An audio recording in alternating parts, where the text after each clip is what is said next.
Hey, vinyl community, Jeff here. So, yeah, let's jump into some what's new stuff. Actually, this was prompted because I just got some packages in the mail, actually a few minutes ago, because I've actually listened to one of them all the way through. But, so let's look at some of the stuff that's come in recently, and, you know, these are just some new additions. I've had some stuff in, a combination of finding some good deals and that I couldn't pass up, as well as some Father's Day gift cards and stuff that came in. So the first one is, and this one just came in today, this was a Father's Day gift card. I don't know, you know, rather than just going on Amazon and buying me something, they gave me a gift card, so I had to make the choice. But I picked up the, this is was it Cleopatra, Deadline, whatever you want to call it, reissue of King Cobra's The Lost Years. This was a album, so King Cobra put out like, you know, 3 main albums in the 80s, and they changed singers on, you know, throughout some of that.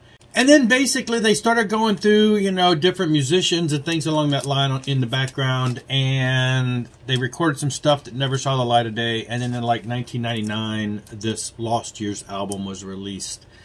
And then it came out later as #1, which is actually the name of one of the tracks. And that was a reissue. And then, of course, now in 2020, they released it on vinyl. It is a red Cleopatra or Deadline, or all brand of each other. They always are notorious for putting out colored stuff. And yeah, so a couple of these songs, I don't know, 3 maybe, appeared on other albums, like the King Cobra 3. I know a couple on there. I'm pretty sure, I'm not 100% sure, are they the exact same recording or what? This was technically supposed to be an album of unreleased tracks, and it sounds great though.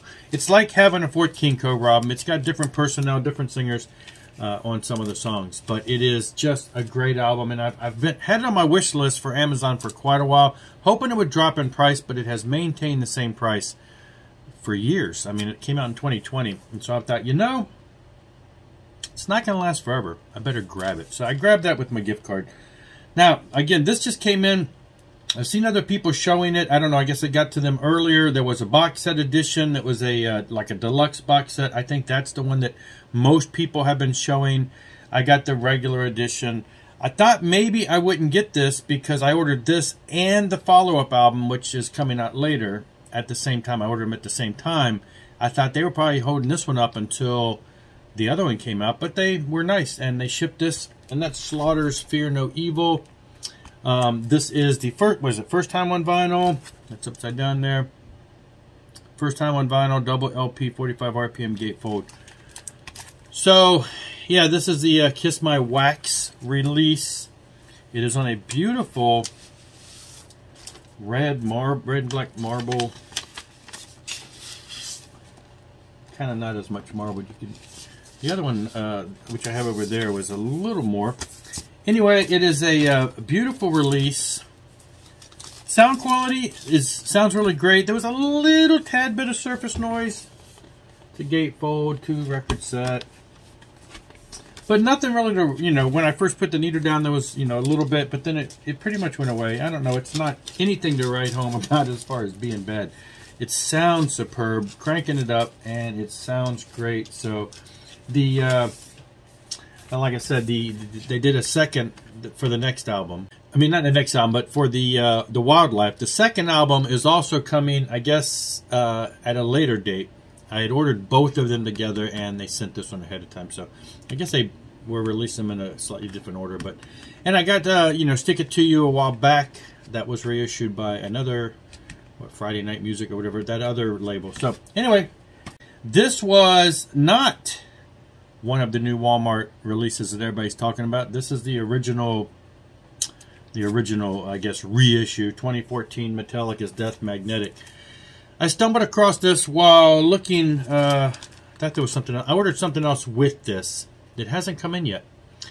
That I was going after that album, which I'll show later, and this one was there, and it was a great price. And I'm like, well, I'm going to go ahead and grab that. And so I grabbed that. So this is the blackened edition from, I guess, 2014.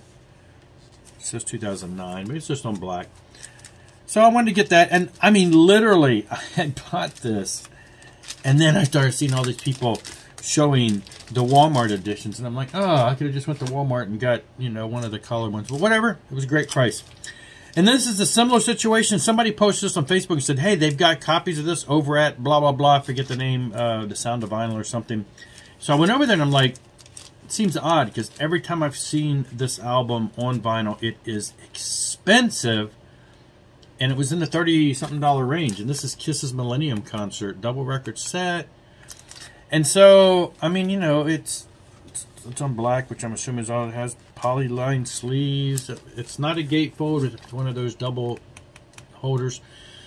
But I was like, okay, that's, I mean, I don't know. Have I been under a rock somewhere? Because every time I see this, it's way up there. And why? I mean, maybe I just missed out on it. Every time I've looked for it, which is not a whole lot. But anyway, I was surprised that I was, you know, for that price. So I went ahead and jumped on that. And while I was over there, again, I'm like, well, look, they got some good prices on this.